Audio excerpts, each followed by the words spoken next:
राजीव नेत्रं रघुवंशनाथं कारुण्य रूपं करुणाकरं तं श्रीरामचन्द्रं शरणं प्रपद्ये। मनोजवं मारुततुल्यवेगं जितेन्द्रियं बुद्धिमतां वरिष्ठं वातात्मजं वानरयूथमुख्यं श्रीरामदूतं शरणं प्रपद्ये। माता रामो मत्पिता रामचन्द्र स्वामी रामो मत्सखा रामचन्द्र सर्वस्वं मे रामचन्द्रो दयालुर्नन्यं जाने नैव जाने न जाने जाने न जाने जाने न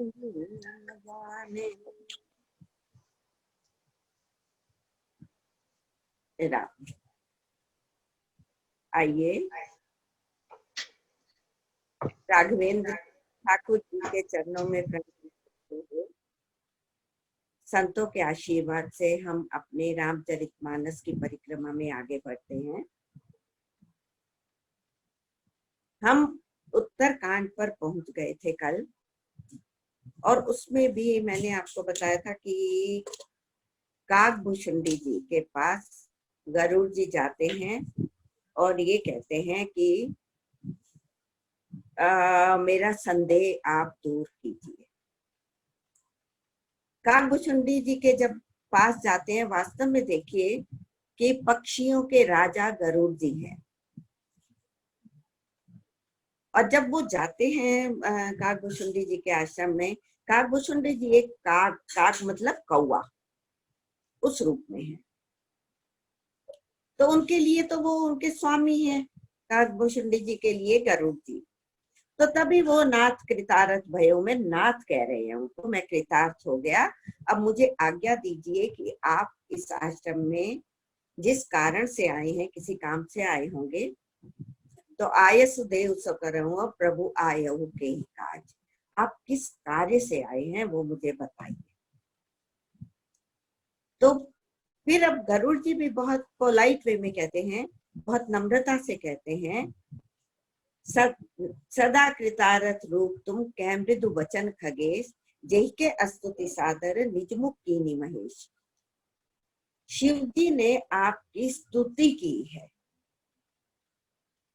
काकभूषुंडी जी को कह रहे हैं, मैं आपके पास आया हूँ, अब मोहि राम कथा अति पावनी, सदा सुखद दुख पुंज रसानी। अब दुख पुंज को नसाने वाली, नष्ट करने वाली राम कथा आप मुझे सुनाइए। असल में इसमें कोई दो राय नहीं है कि राम कथा दुखों को समाप्त करती है और सुखों का निर्माण करती है, सृष्टि करती है। जहां भी कथा हो रही होती है वहां पर ठाकुर जी विराजमान होते हैं, और यहाँ तक कि आपने तो हनुमान चालीसा में देखा है कि हनुमान जी सबसे पहले राम कथा में आकर बैठ जाते हैं। डोंगरे जी महाराज के हम अगर कथन को याद करें, वो कहते हैं कलयुग में ठाकुर जी गरुड़ पर बैठकर नहीं आते हैं, किसी के पास भी आना होता है, भक्त के पास आना होता है, तो ठाकुर जी गरुड़ पर बैठ के नहीं आते, वो कथा पर बैठ के आते हैं। तो जहाँ राम कथा होती है वहां ठाकुर जी तो विराजमान होती है। तो गरुड़ जी अब ये कह रहे हैं कि अब मोहि राम कथा अति पावनी, सदा सुखद दुख पुंज नसानी, कथा सुनाइए।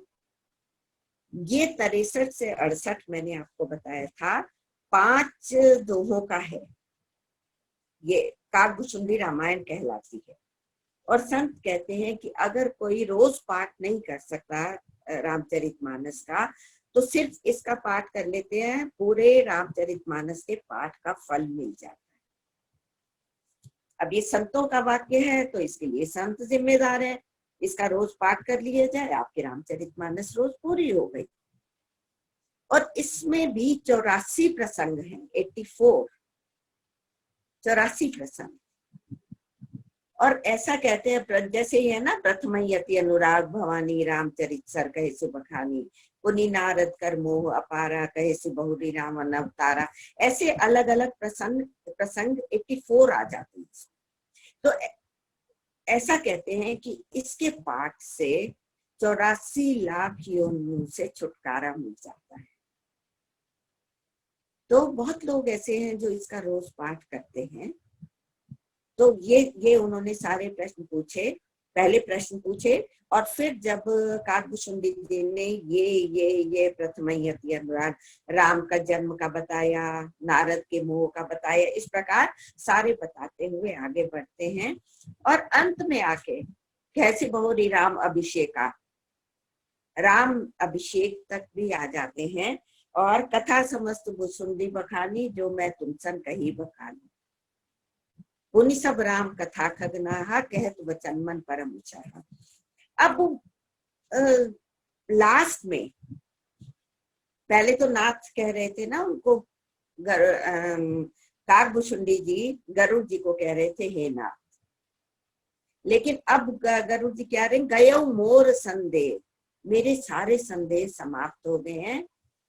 और सुनो सकल रघुपति चरित्र, मैंने भगवान के चरित्र सुने, गयो मोर संदेह, मेरे सारे संदेह चले गए हैं। सुनो सकल रघुपति चरित्र, भयउ राम पद में तव प्रसाद बायस तिलक। हे काकभूषुंडी जी को श्रेष्ठ, तिलक मतलब सर्वोपरि, आपकी कथा सुनने से मेरे सारे संदेह दूर हो गए हैं और राम जी के चरणों में मुझे प्रीति हो गई है। अब ये तो इनका आपस में संवाद। अब बैठ गए हैं ये और पूछते हैं गरुड़ जी उनसे कि मुझे यहाँ पर शिव जी ने भेजा है, तो मुझे कथा सुनने के लिए भेजा है, मुझे मोह हुआ है या क्या हुआ? वो काकभूषुंडी जी से पूछ रहे हैं गरुड़ जी। तो गरुड़ जी बहुत प्यार कैसे कह रहे हैं कि आपने कभी कुछ, आपको मोह हुआ होगा, तो भगवान अपने भक्त का मोह नहीं रहने देते। क्योंकि गरुड़ जी जो है ना, इनका ही कहते हैं कि जब ये उड़ते थे, इनके पंख जब चलते थे ना, उनमें से वेदों के मंत्रों की ध्वनि आती थी। मतलब उनके पंख जब चलते थे, भगवान बैठे हुए हैं, भगवान की सवारी है विष्णु जी की, गरुड़ जी, तो इनसे ज्ञानी ज्यादा कौन होगा? लेकिन ज्ञानियों को भी मोह हो जाता है। अब काकभूषुंडी जी उनको बता रहे हैं कि मुझे भी कई बार मोह हुआ है, नारद जी को हुआ, ऐसे बहुत से ऋषि मुनियों को मोह हो जाता है। लेकिन भगवान क्या कहते हैं? वो ये कहते हैं कि यद्यपि प्रथम दुख पावही रोवही, ये काकभूषुंडी जी बता रहे हैं उनको, यद्यपि प्रथम दुख पावही रोवही बाल अधीर, यद्यपि बच्चा दुख पाता है और रोता है, व्याधि नासित जननी गंती न सो शिशु, माता जो होती है ना, बच्चे को जिमी तन व्रण शिशु तन व्रण होत गोसाई, कोई फोड़ा हो जाता है बच्चे के शरीर में, तो मात चिराव कठिन की नाई, माता उसे बहुत कठोर हृदय से उसको चिरवाती है, उसकी दुश्मन नहीं होती, उसकी बीमारी को निकालने के लिए उसका ऑपरेशन कराती है। तो ऐसे ही भगवान माता पिता की तरह जब कभी अहंकार आने लगता है या मोह होने लगता है, तो उसको दूर करने के लिए इस प्रकार की लीला करते हैं अपने भक्त के साथ। क्योंकि कई बार होता है अहंकार आ जाता है किसी को, तो अहंकार को भगाने के लिए भी भगवान कोई लीला करते हैं। और इसमें ये भी आता है, अहंकार अति दुखद डमरुआ, अहंकार बहुत दुखद रोग है। क्योंकि जो अहंकारी होता है ना, उसको खुद को नहीं पता कि वो अहंकार कर रहा है, वो इसमें उसकी अपनी उन्नति लगती है उसको। और वो खुद अपनी प्रशंसा करता है, उस पर अहंकार करने लगता है। लेकिन अगर वो भगवान का भक्त है, भगवान उसको उससे भी छुड़वाते हैं। वास्तव में होता क्या है, जब हमारा अहंकार टूटता है, जब अहंकार टूटने की स्टेज पर आता है तो बहुत दुख होता है, हर्ट फील करता है आदमी जब अहंकार टूटता है। और अहंकार जब छूटता है तो मौज ही मौज हो जाती है, तब भगवान मनुष्य की मौज हो जाती है। तो भगवान इस बीमारी को निकालने के लिए कुछ भी करते हैं। और जब फिर गरुड़ जी कहते हैं काकभुचुंडी जी को, काकभुचुंडी जी की प्रशंसा की उन्होंने, कहते हैं कि ऐसी बात नहीं है। काकभुचुंडी जी कहते हैं कि आपके मोह को दूर करने के लिए भगवान ने तो मुझे केवल निमित्त बनाया, मीडियम बनाया है। कोई ऐसा नहीं है कि मुझ में बहुत अधिक ज्ञान है, तो मुझे भगवान ने निमित्त बनाया है। तो अब काकभुचुंडी जी से गरुड़ जी उनके बारे में पूछते हैं कि मुझे ये बताइए कि आप ने काग देह क्यों पाई।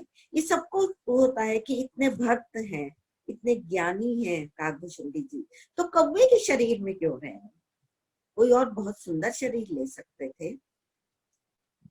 तो अब काकभुचुंडी जी उनको बताते हैं, इष्ट देव मम बालक रामा, बालक राम मेरे इष्ट देव हैं। तो कहते हैं कि जब जब अयोध्यापुरी में भगवान बालक रूप में जन्म लेते हैं तो मैं उनके दर्शन करने के लिए, बालक रूप में होते हैं तो मैं वहां जाता हूँ। मैं कौवे के रूप में भगवान राम के अयोध्या नगरी में जब उन्होंने जन्म लिया, बालक रूप में आंगन में वो घूमते थे, तो मैं उनके पास कौवा रूप में गया। अभी उन्होंने ये नहीं बताया कि मेरी कौवा का शरीर क्यों मिला। काकभुचुंडी जी केवल यही बता रहे हैं कि मैं कौवा रूप में बालक राम के पास के आंगन में, खुला आंगन होता था उनके महल में, तो वहां पर वो भगवान कुछ कुछ खाते रहते थे।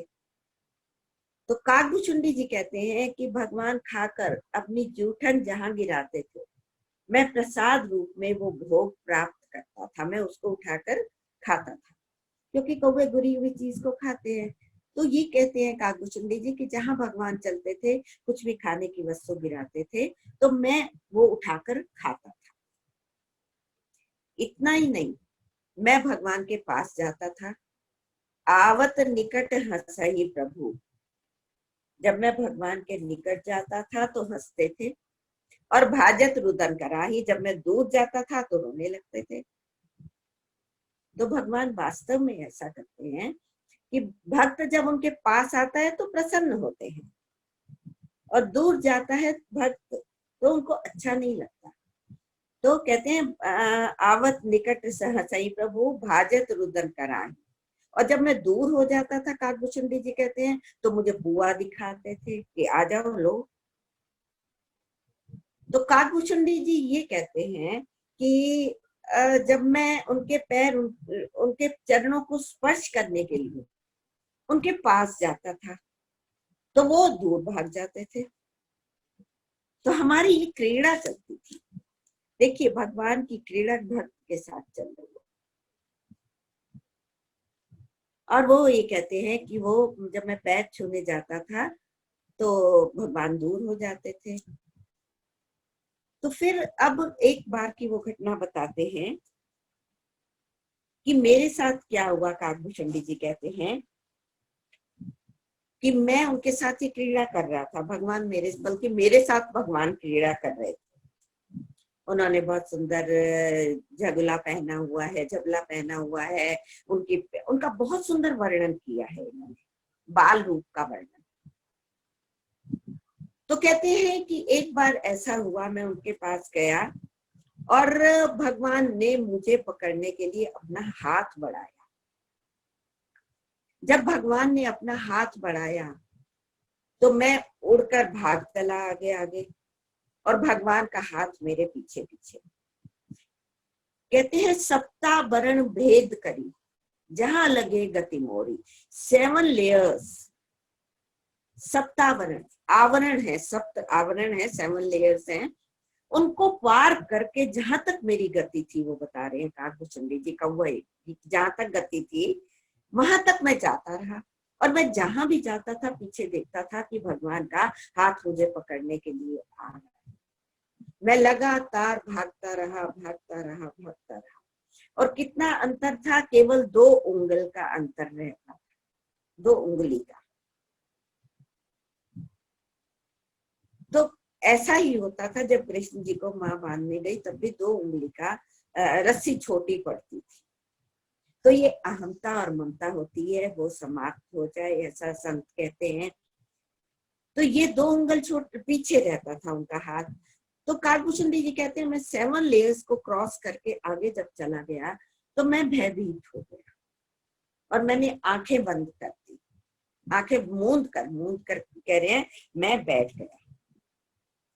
और जब मैं बैठ गया तो मैं अपने को क्या देखता हूँ, मैं अवधपुरी में पहुंच गया। और जब भगवान ने अवधपुरी में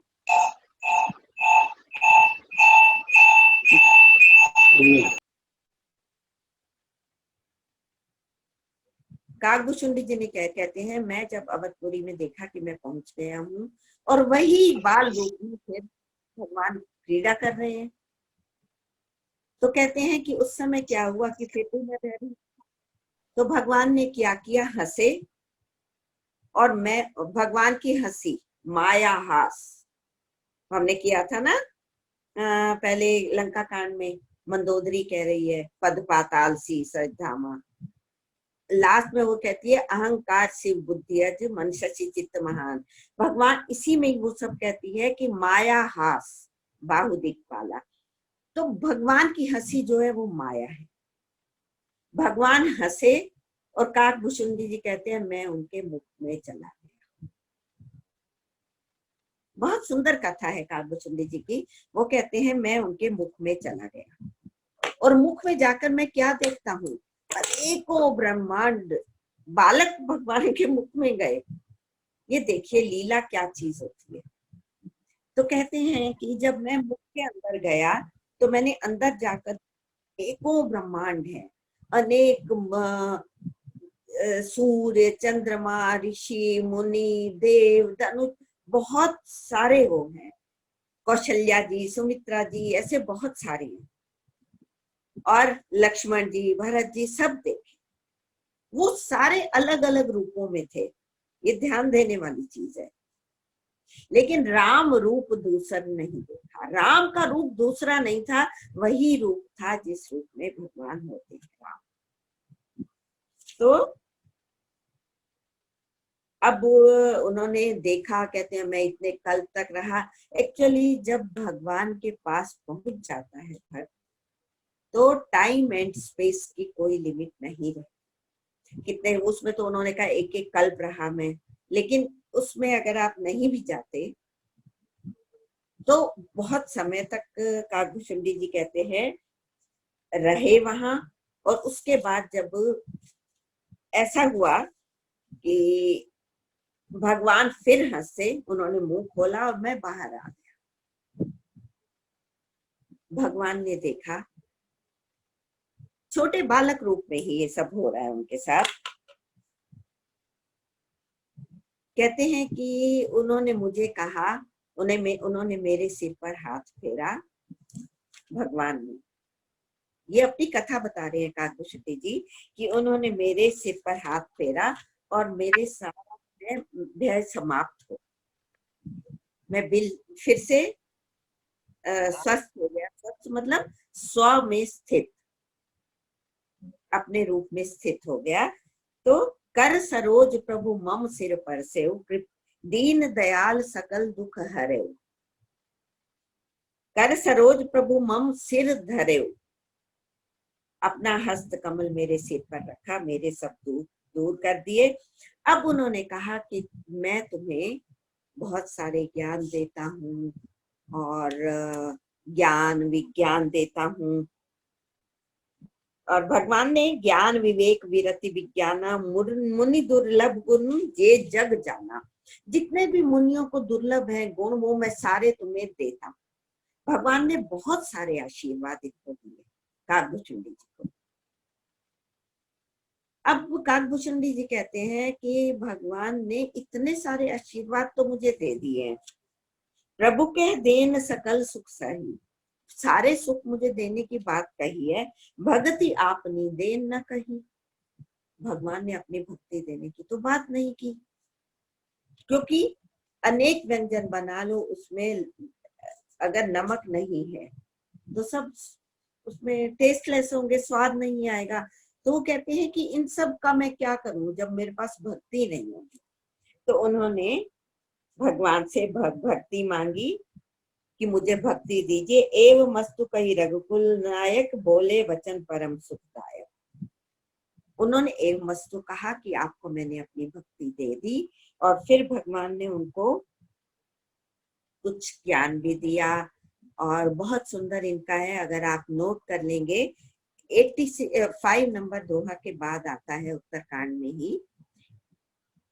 इसमें भगवान ने उनको कहा कि अब सुनु परम विमल मम बानी, सत्य निगम सुगम निगमादि बखानी, निज सिद्धांत सुना हम तो ही, सुनु मन धरी धरो सब तजी भज मोही। सबको छोड़कर मेरा भजन करो, काम नहीं छोड़ना है, भगवान का काम करके समझ के करना है। बहुत सुंदर ये उन्होंने, प्रिय मुझे कौन प्रिय है, मुझे कैसे प्रिय है, ज्ञान होते अति प्रिय विज्ञानी, तिनते प्रिय मोहि निज दासा। भगवान कहते हैं कि मुझे अपना दास सबसे प्रिय है। तो बहुत सुंदर बात इसमें, इसको प्रियाष्टक बोला जाता है। प्रिय मुझे ये प्रिय है, 8 बार प्रिय कहा है एक दोहे में भगवान ने। तो ये सब काकभूषुंडी जी बता रहे हैं कि भगवान ने ऐसा कहा। वो कहते हैं भगतहीन विरंची किन हो, भक्ति के बिना अगर विरंची मतलब ब्रह्मा जी भी होंगे वो मुझे सब जीवों के समान प्रिय होंगे, स्पेशल नहीं होंगे। और भगति वंत अति नीच प्राणी, नीच प्राणी भी कोई होगा भक्तिवंत है, मोहि प्राण प्रिय असी मम वाणी, मेरी ये वाणी है कि वो मुझे प्राणों के समान प्रिय होगा। नीच ऊंच की तो कोई बात ही नहीं है। तो इस प्रकार भगवान ने ये प्रियाष्टक कहा। और वो गरुड़ जी फिर उनसे पूछते हैं कि आप मुझे ये बताइए कि ये काग शरीर कैसे मिला। अब उनको अपनी कथा बताएंगे काकभूषुंडी जी। काकभूषुंडी जी वास्तव में एक, देखिए एक बार बापू जी से पूछा गया था, हम लोग सुन रहे थे, उनसे पूछा गया कि रामचरितमानस में आपको सबसे प्रिय पात्र कौन लगता है। जब उनसे पूछा तो मुझे ऐसा लगा कि कहेंगे भगवान राम या कहेंगे हनुमान जी। तो उनका उत्तर था काकभूषुंडी जी। कहती ये एक ऐसे पात्र हैं जिन पर आशीर्वादों की वर्षा हुई है। इतने आशीर्वाद इनको मिले हैं कि उनकी संख्या आप अगर देखिए कितने मिले हैं, सब जगह आशीर्वाद ही आशीर्वाद। तो इसमें ये अपनी कहानी सुनाते हैं कि ये कहते हैं कि एक बार ऐसा हुआ कि मैं भगवान अयोध्या में रहता था, भगवान की लीलाएं देखता था। अयोध्या में एक बार अकाल पड़ गया, मतलब पूरे एरिया में अकाल हुआ। कहते हैं मैं दुखी होकर चला गया उज्जैन, महाकाल, महाकाल की नगरी में कहते हैं कभी अकाल नहीं होता। उज्जैन चला गया। कहते हैं वहां जाकर मैं फिर भगवान की भजन में लगा, और मैं शंभू का उपासक था। तो मुझे एक गुरु मिले, उन्होंने मुझे शंभू का मंत्र दिया, मैं जप करता रहता था। काकभूषुंडी जी कह रहे हैं। और कहते हैं कि मेरे जो गुरु थे वो शंभू के उपासक थे, लेकिन मुझे ये कहते थे कि विष्णु जी भी शंभू जी की उपासना राम जी भी करते हैं, राम जी विष्णु जी एक कहेंगे। कहते हैं वो बात मुझे बिल्कुल अच्छी नहीं लगती थी, क्योंकि मैं वो हरि के उपासकों की निंदा नहीं करते थे, लेकिन मुझे कहते हैं लगता था कि मैं शिव का भक्त हूँ। वो शिव जी भगवान को कैसे पूज सकते हैं, शिव जी ज्यादा अच्छे हैं। तो अपनी कथा बताते हुए कहते हैं कि मनुष्य रूप में थे काकभूषुंडी जी। कहते हैं एक बार हरि मंदिर जपत रहूं शिव नाम। एक बार मैं हर मंदिर शिव जी के मंदिर में बैठे कर भगवान की उपासना कर रहा था, और गुरु आयो अभिमान ते उठी नहीं कीन प्रणाम।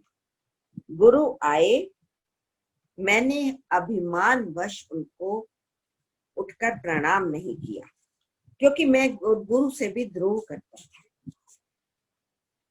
तो गुरु आयो अभिमान ते उठी नहीं कीन प्रणाम, मैंने उठकर गुरु को प्रणाम नहीं किया।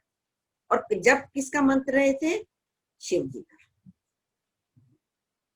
अब शिव जी ने जब देखा कि ये तो गुरु की अवहेलना कर रहे हैं जानबूझकर, ऐसा नहीं कि देखा नहीं, ये काकभूषुंडी जी खुद कह रहे हैं, मैंने अभिमान वश उठकर उनको प्रणाम नहीं किया, क्योंकि मैं अपने ऊपर बहुत अभिमान करने लगा कि मैं तो शिव का भक्त हूँ। तो शिव जी से ये चीज सहन नहीं हुई। उन्होंने क्या किया? उन्होंने कहा कि हे मतिमंद अभागी, तू गुरु की अवहेलना कर रहा है। यद्यपि तेरे गुरु में वो सम्यक बोध वाले हैं, सम्यक स्वभाव वाले हैं, उनको क्रोध नहीं आया, लेकिन मैं गुरु की अवहेलना नहीं सहन कर सकता। ये आकाशवाणी हुई, अंतःकरण की वाणी, आकाशवाणी हुई कि तुमने ये गलत किया है। और देखो इसमें आता है, यद्यपि तो तब गुरु के नहीं क्रोधा, तुम्हारे गुरु को क्रोध नहीं आया। अति कृपाल चित सम्यक बोधा, वो तो कृपालु है, सम्यक है, उनके लिए अपमान या मान कुछ नहीं मतलब था। तो तदपि साप सठ देहूं तोई, फिर भी हे दुष्ट मैं तुझे शाप दूंगा। नीति विरोध सुहाई न मोई।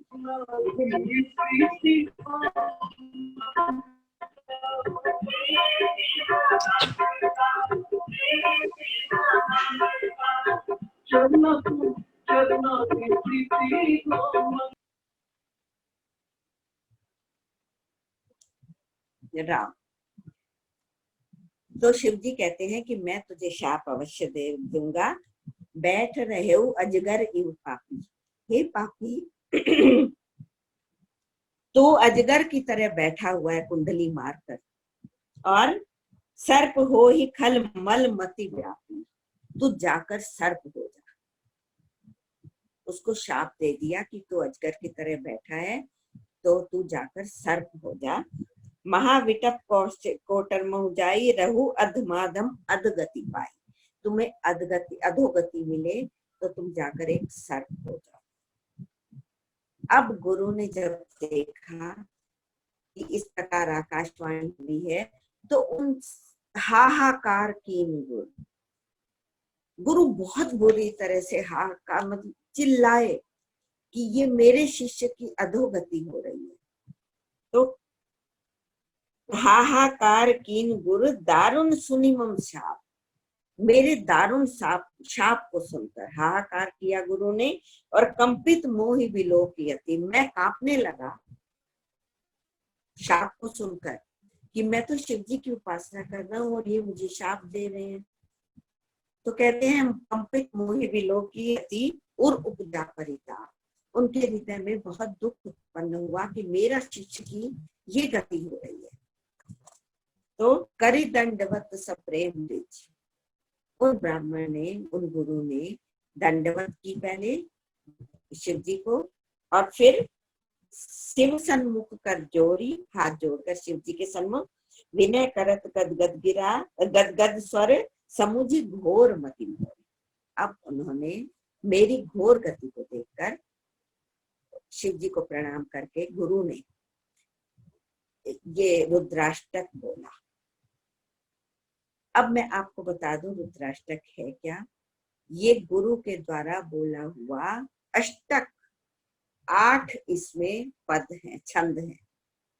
वैसे संस्कृत में है इसकी महिमा इतना ज्यादा है, कहते हैं कि अष्टधा प्रकृति से कोई परेशान हो अगर, उससे छुटकारा चाहता है तो इसका पाठ करिए। ये कहते हैं कि ये जो है ये संतों के बताए हुए शब्द हैं कि इस ये रुद्राष्टक जो है सिद्ध भी है, शुद्ध भी है, शुद्ध भी है, सिद्ध भी है, और इसकी अपनी महिमा है। ये अंतःकरण की पुकार है, गुरु एक सिद्ध पुरुष के अंतःकरण की पुकार है। और ये असल में अगर आप देखें वास्तव में ये चमत्कारिक एक स्तुति है शिव जी की। नमामि शमीशान निर्वाण रूपम विभुम व्यापकम ब्रह्म वेदस्य निजम निर्गुणम निर्विकल्पम निरीहम चिदाकाशमाकाश वासम। बहुत सुंदर है, 8 छंद हैं और ये इसके बहुत सारे अर्थ, कहते हैं कि इसमें 12 ज्योतिर्लिंग भी आ जाते हैं, इसी में आते हैं। और बापूजी तो ये कहते हैं नहाते हुए जब आप सुबह स्नान करने जाते हैं तो आप ये समझिए आपका ये ऊपर का हिस्सा अहंकार आपका नहीं है, भुजाएं नहीं है, भुजाएं मतलब कर्तृत्व कर्तापन ये नहीं है। तो बाकी एक शिवलिंग बचा जो आप स्नान करते हुए इसको अगर बोलते हैं तो ये समझिए कि आप शिव जी पर जल चढ़ा रहे हैं, उनके शिवलिंग। क्योंकि जब कर्तृत्व की भावना समाप्त हो जाती है तो और अहंकार नहीं है तो कर्तृत्व समाप्त है, तो शिवलिंग ही है। तो ये बहुत सुंदर स्तुति है। रुद्रा इसके लास्ट में, अब पूरा हम चैंट तो नहीं करेंगे, तो लास्ट में आके कहते हैं रुद्राष्टकम इदम प्रोक्तम विप्रेण हर तो शिव।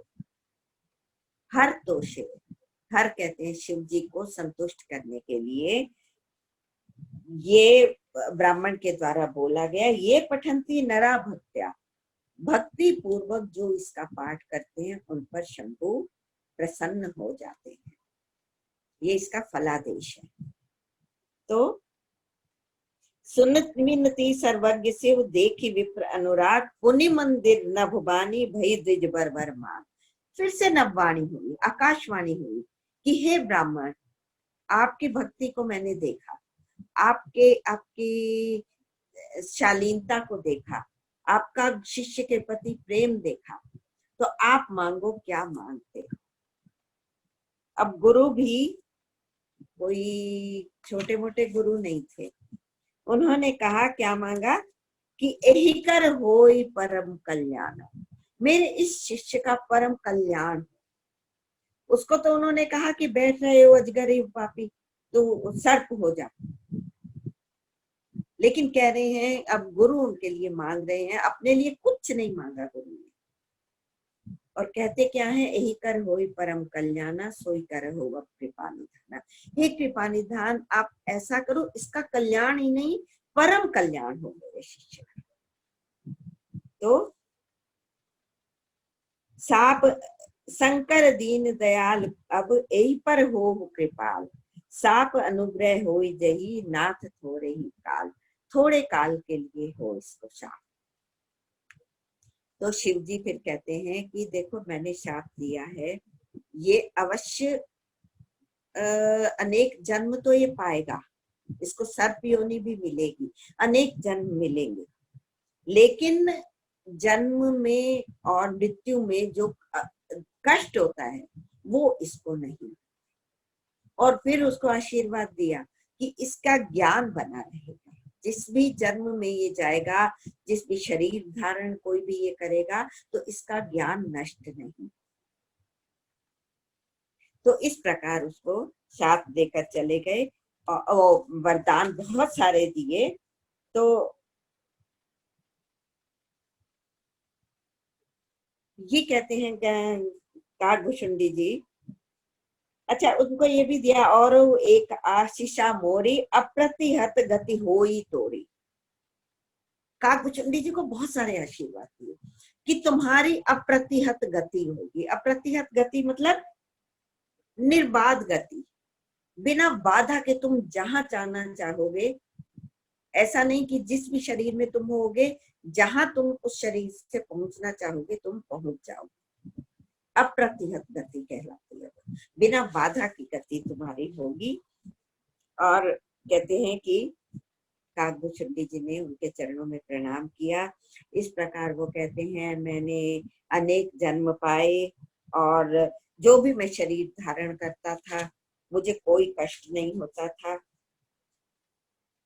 फिर उसके बाद कहते हैं कि अब कागदेह कैसे मिली उनको,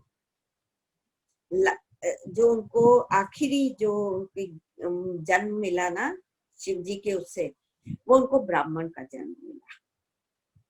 कहते हैं मुझे ब्राह्मण का जन्म मिला, ज्ञान इनका बना रहेगा, ये इनको आशीर्वाद मिल चुका है। अब इनके मन में ये इच्छा होती थी कि मैं भगवान के दर्शन कैसे करूं।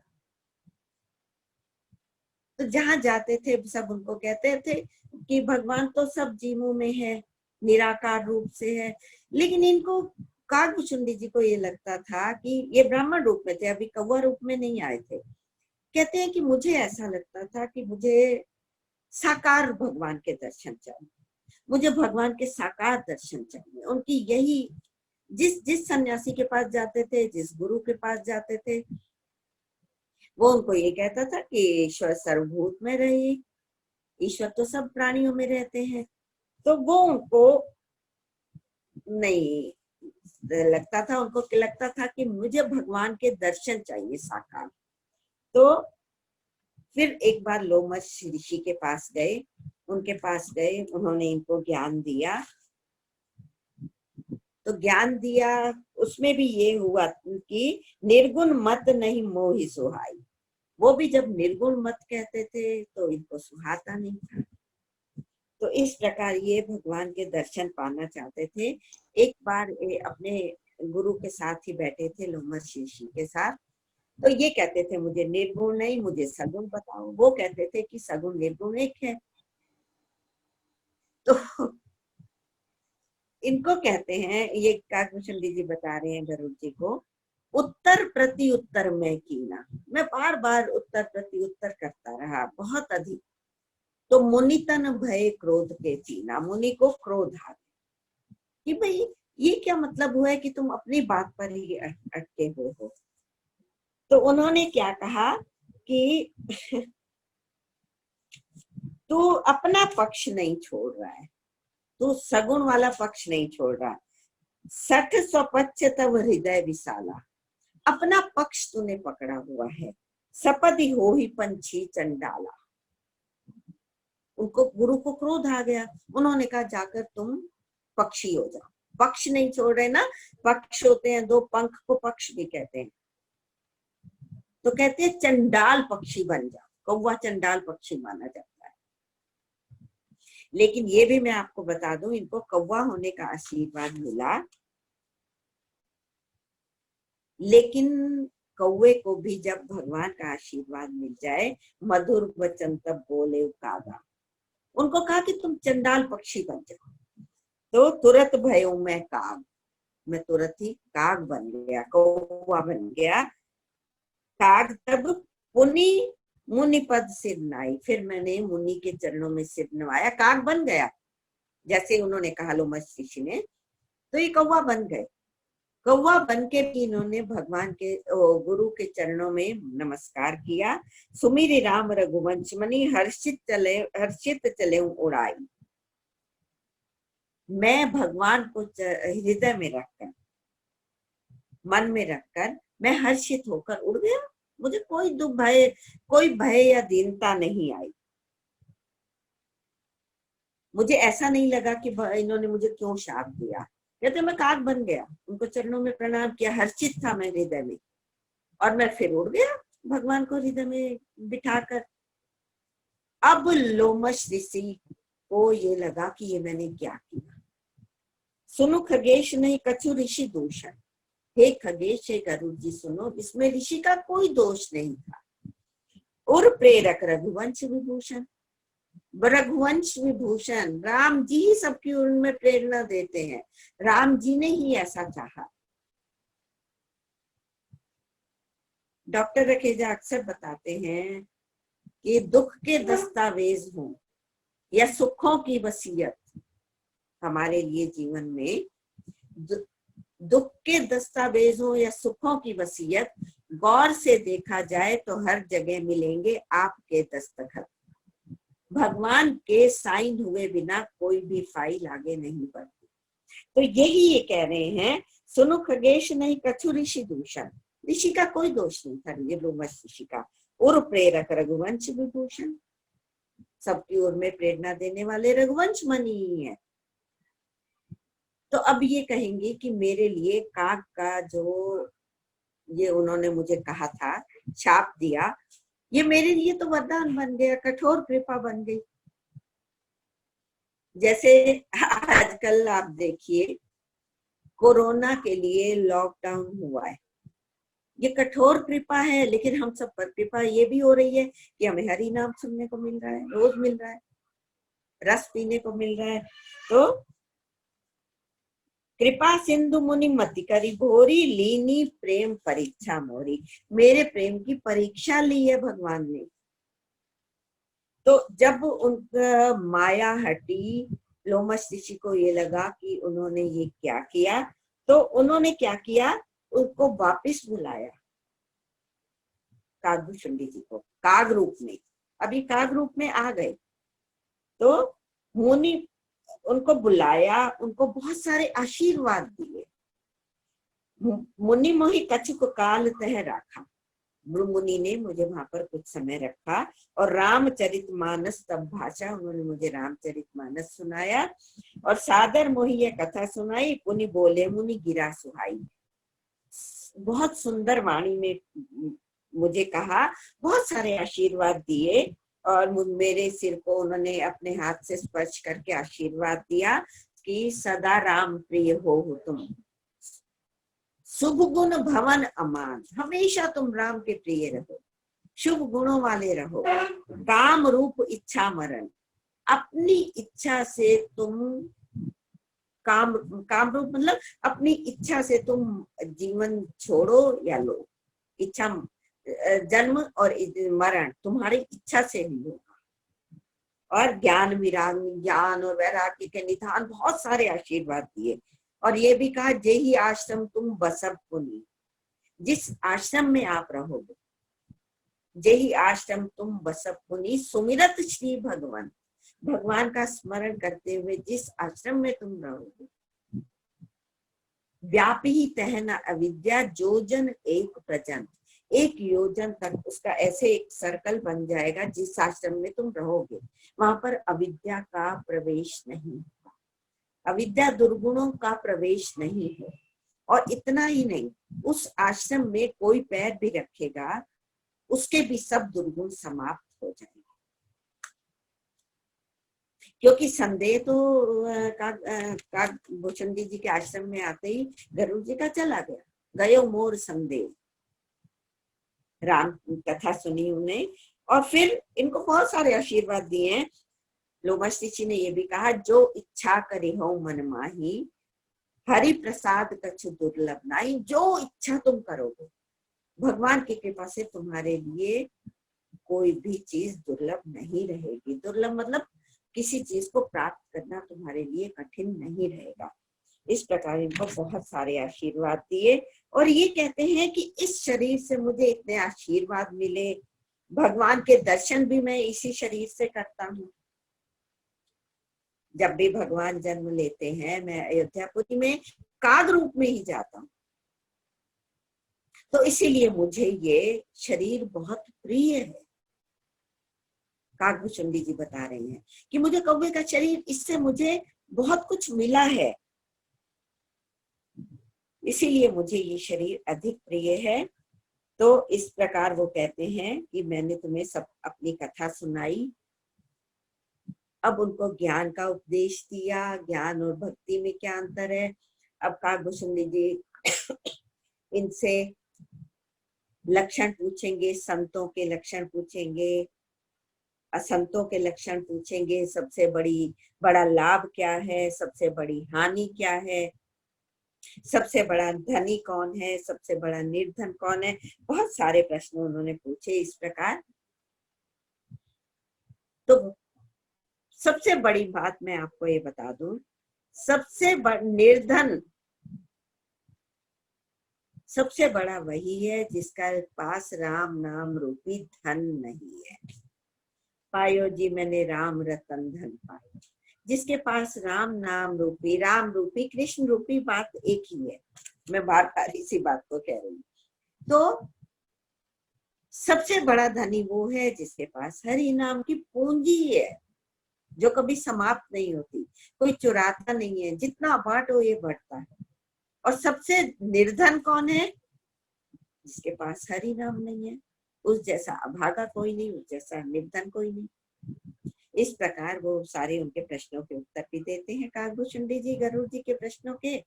और इसके अलावा फिर वो उनको ज्ञान के बारे में बताते हैं।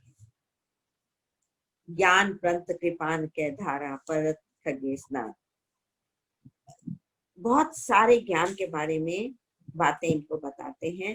उसके बाद में आपको थोड़ा सा भक्ति मणि तक भी लेके चलती हूँ कि सेवक सेव, ये वही काकभूषुंडी जी बोल रहे हैं। कथा ये पार्वती जी को सुना रहे हैं शिव जी यहाँ पर।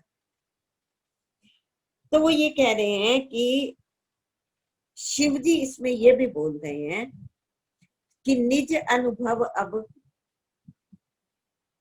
उमा कहूं मैं अनुभव अपना। हे पार्वती जी, उमा कहूं मैं अनुभव अपना, सत हरि भजन जगत सब सपना सपना। ये भोले भंडारी जी का अनुभव है, एक्सपीरियंस है। क्या है कि किसी के अनुभव से तो हम लाभ उठाएंगे ना। शिव जी की हम उपासना करते हैं, उनके अनुभव से भी तो लाभ उठाएंगे। उमा कहूं मैं अनुभव अपना, सत हरि भजन जगत सब सपना। ये सारा जगत सपने की तरह है, लेकिन इसमें सत्य क्या है? सपना तो सत्य नहीं होता ना। सत्य क्या है? सत हरि भजन, हरि का भजन ही सत्य है, बाकी सब असत्य है, सपना है। और इतना ही नहीं, काकभूषुंडी जी भी कह रहे हैं, वो ये कह रहे हैं कि मैं निज अनुभव अब कहूं खगेशा। हे खगेश, हे गरुड़ जी सुनो, मैं अपना अनुभव बताता हूँ। इनका अनुभव क्या है? निज अनुभव अब कहूं खगेशा, बिनु हरि भजन न जाहि कलेसा। हरि के भजन के बिना संसारिक क्लेश नहीं मिट सकता। इनका भी यही है। और तीसरे वक्ता ये भी है तुलसीदास जी। वो ये क्या कहते हैं? वो कहते हैं तरही न बिन से ये मम स्वामी, राम न मामी न मामी। जिस निकल के सब कुछ का आ रहा है। और थोड़ा सा भक्ति मणि को अगर हम देखते हैं कि इसमें ये कह रहे हैं, अब आप अगर घर में बैठकर पढ़ना चाहेंगे तो 119 नंबर से ये शुरू होती है। अभी नहीं देखें भले ही, अब हम इसको शॉर्ट में लेके चलेंगे।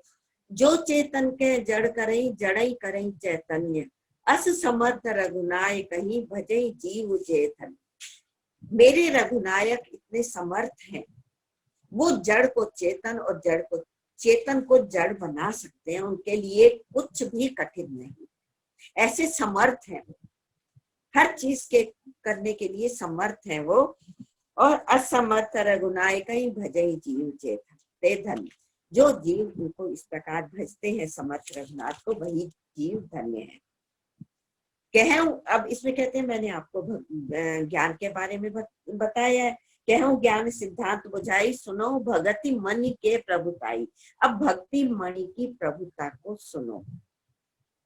इसकी खास क्या है बात, मैं थोड़ा सा इसका बता रही हूँ आपको, उसमें उसकी हम लोग मिलकर चर्चा करते हैं। भक्ति मणि जो है सब हृदय में रहती है और परम प्रकाश रूप दिन रात। ये परम प्रकाश रूप है, स्वयं ही प्रकाशित होने वाली है, हृदय में रहती है और स्वयं प्रकाशित होने वाली है। और नहीं कछ चाहिए दिया घृत बाती। दीपक जलाने के लिए हमें घिया चाहिए, घी चाहिए, बत्ती चाहिए, कुछ अग्नि जलाने के लिए चाहिए, लेकिन इसको कुछ नहीं चाहिए। ये स्वयं प्रकाश रूप है। भक्ति मणि हृदय में अगर आ जाती है तो वो प्रकाश ही प्रकाश है। तो इसमें ये बहुत बड़ी बात है, मोह दरिद्र निकट नहीं आवा।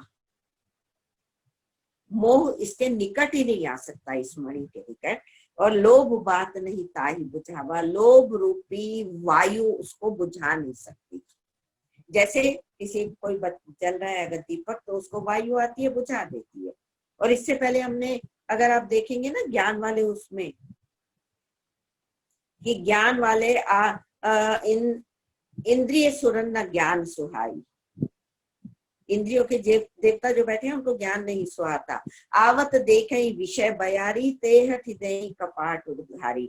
विषयों की हवा को आते हुए हर इंद्रिय पर एक एक देवता बैठे।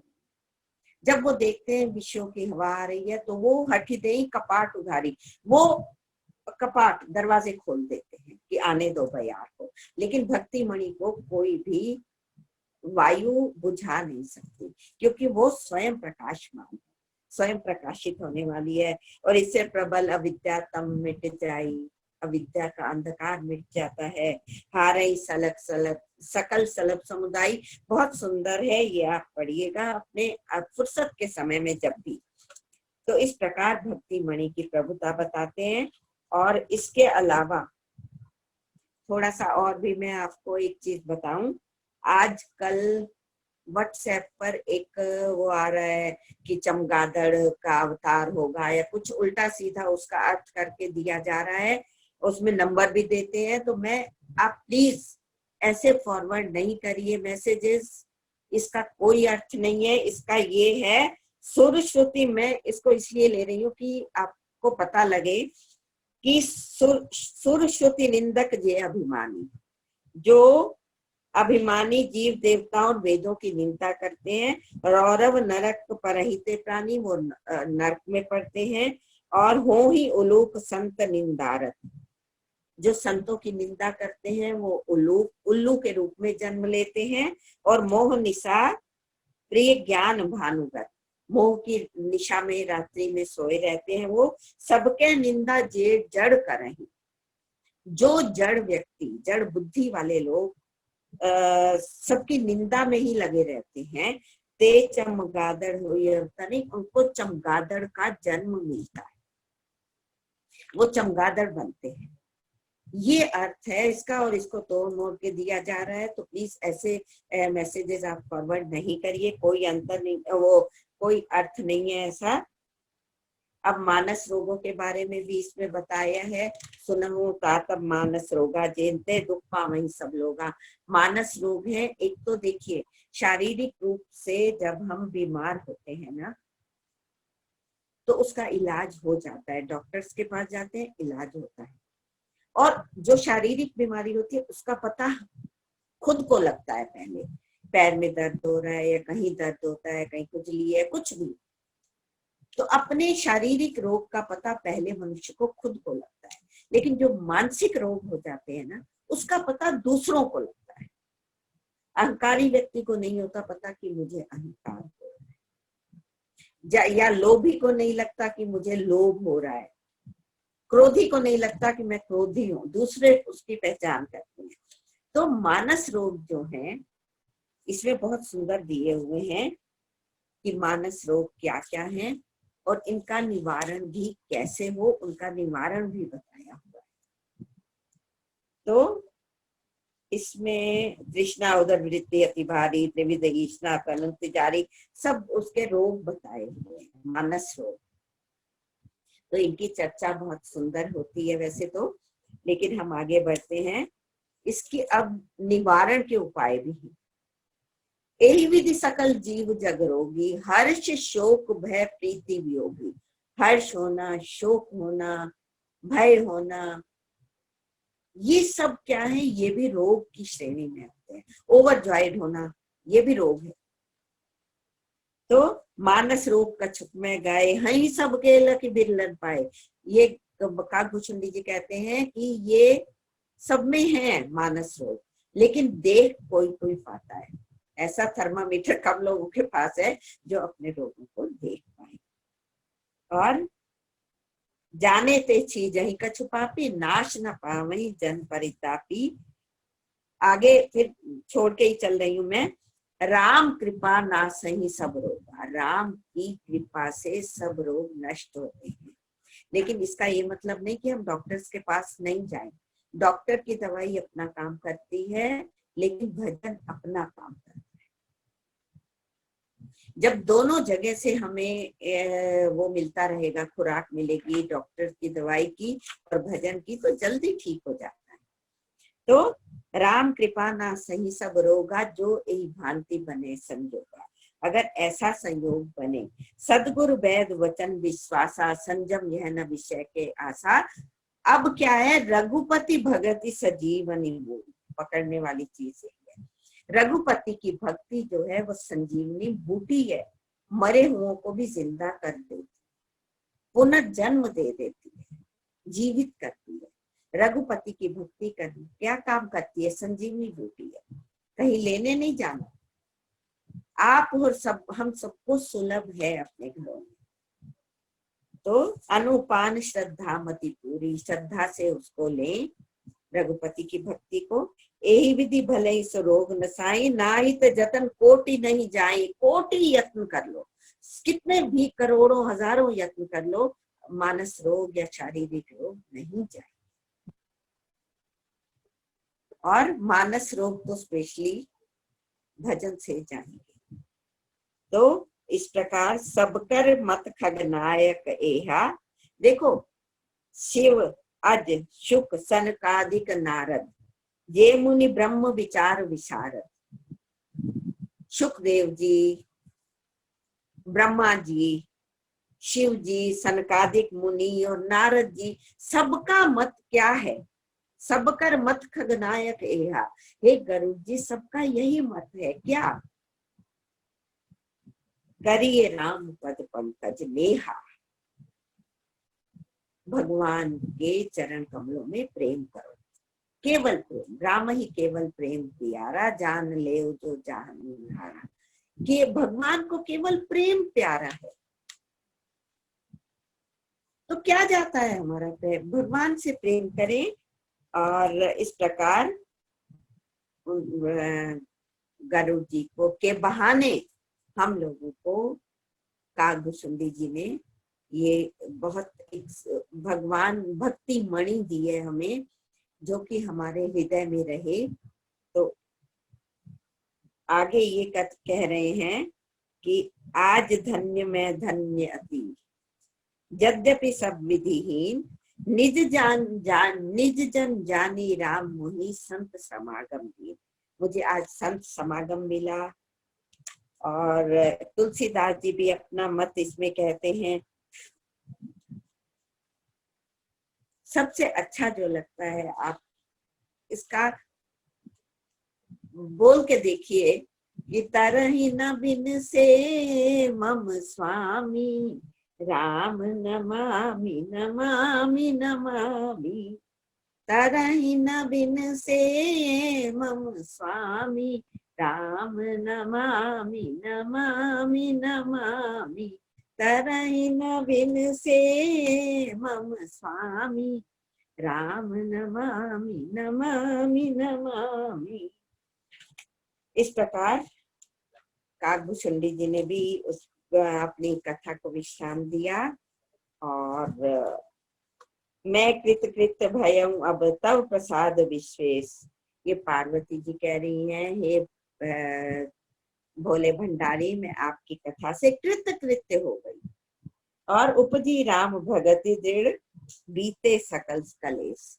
मेरे हृदय में राम जी की दृढ़ भक्ति उत्पन्न हो गई है। और उपजी बीते सकल कलेश, मेरे सब क्लेश मिट गए हैं। अब आगे ये कहते हैं, यही कलि काल न साधन दूजा, जोग जग जप तप व्रत पूजा। इस कलि काल में, कल युग में कोई और साधन नहीं है। योग यज्ञ जप तप व्रत पूजा करते हैं हम, ठीक है, लेकिन फिर भी हमारे लिए एक और चाबी दी हुई है। क्या है, फिर हम क्या करें इस कलयुग में, क्या करें। तो राम ही सुमरिये गाइये, राम ही संतत सुनिए, राम गुण गामी। राम को गाओ, राम का स्मरण करो, राम को सुनो, संतत सुनिए राम गुण राम। निरंतर भगवान के गुणों का ही को ही सुनो। और इस प्रकार ये हमारी रामचरितमानस की परिक्रमा पूरी होती है। तो इसमें हमें जो पकड़ने वाली चीज है, शिव जी का अनुभव, काकभुचुंडी जी का अनुभव, तुलसीदास जी का अनुभव, ये सारे हम पकड़ लें। निज अनुभव अब कहूं खगेसा, बिनु हर भजन न जाय कलेसा। और उमा कहूं मैं अनुभव अपना, सत हरि भजन जगत सब सपना। इस प्रकार हम जब भी संसार में विचरण करें, सत्संग का चश्मा लगाकर घूमे, तो सृष्टि वही रहेगी, हमारी दृष्टि बदल जाएगी। और बहुत सुंदर लगता है कि चारों वेद ढंढोर के अंत कहोगे राम। बहुत ज्ञान प्राप्त कर लेते हैं हम, ज्ञान होना चाहिए, लेकिन ज्ञान के साथ अगर भक्ति नहीं है, भगवान का प्रेम नहीं है, तो ज्ञान को अहंकार में कन्वर्ट होने का खतरा रहता है। ज्ञान अहंकार में बदल सकता है अगर प्रेम और भक्ति नहीं है उसके साथ। क्योंकि भक्ति जो है वो ज्ञान को सुपाच्य बनाती है। सुपाच्य बनाना मतलब उस भक्ति से ज्ञान पच जाता है, नहीं तो अपच होने लगती है। तो भक्ति के बिना तो उसकी ज्ञान की भी पूर्णता नहीं है। हाँ, मैं आपको बता रही हूँ, चारों वेद ढंढोर के अंत कहोगे राम, सोरठ जब पहले कहो ऐते में ही काम। कितना सरल उपाय है। राम की भक्ति करो, राम के गुण गाओ, भगवान के गुण गाओ, भजन करो। और कभी भजन करते करते आंखों में आंसू आ जाएं, तो भगवान को यही कह दो कि तुम्हारी ही उल्फत के दृग बिंदु हैं ये, तुम्हें सौंपते हैं अमानत तुम्हारी। आंसुओं के लिए यही कहिए कि तुम्हारी ही उल्फत के दृग बिंदु हैं ये, तुम्हें सौंपते हैं अमानत तुम्हारी। कृपा की जो होती न आदत तुम्हारी, तो सुनी ही रहती अदालत तुम्हारी। अगर आप में कृपा की आदत ना होती तो तुम्हारी अदालत में कौन आता। तो इसके साथ ही भगवान जी के चरणों में प्रणाम करते हुए आपको एक और मैसेज भी दे दूं। कल 4:30-5 बजे डॉक्टर साहब हमें आनंद अपने उस भगवान हरि नाम का रस अमृत पिलाएंगे और रमन महर्षि जी के बारे में बताएंगे। 5:30 से 6:45 तक का समय रहेगा कल। और डॉक्टर साहब की वाणी तो खैर डॉक्टर साहब की ही है, तो उन्हीं के आशीर्वाद से हमारी रामचरितमानस की परिक्रमा हुई है। तो हम कल फिर मिलेंगे। हमारे सबको, आपको बहुत बहुत धन्यवाद और जय सिया राम। राम अमित गुण सागर, थाह कि पावई कोई। संतन सन जस किछ सुनऊं, तुम ही सुनायूं सोई। जन राम को पावे, जन्म जन्म के दुख बिसरावे। जय जय जय हनुमान कृपा करो गुरुदेव की नाई।